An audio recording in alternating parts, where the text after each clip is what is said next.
شوف السعيات، شفت سعي من السعيات 4 من 40. رحت له للدكتورة ومن يمه: دكتور ليش هذا السعي؟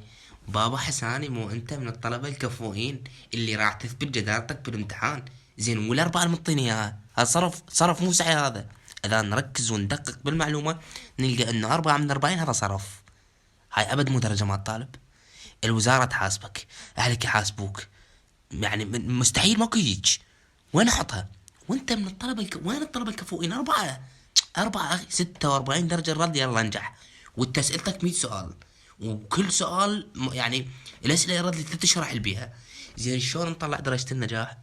ومن قال لك أنا من الطلبة المثابرين؟ شنو يعني مقلب هذا لو يعني ناصب علي مثلا وشنو انت ما خفت من الله من طن 4 من 40؟ ضميرك ما أنبك؟ ما شفت بعيون جهالك اني؟ يعني مثلا ابنك فات من يمك، اكيد ابنك طالب، شفته قد خطيه خلنا نعطيه امد لل20 ولو ليش. 4 من 40 شو بسوي بحياتي أنا حتى احصل سعي 4 من 40؟ زين، انت ما عندك حنان الاب، حنان الابن، حنان الفتلاوي؟ ليش؟ ما يصير، هذا مو سعي ابد ما الطالب. يعني حاول تراجع نفسك، منك لله. وباي باي.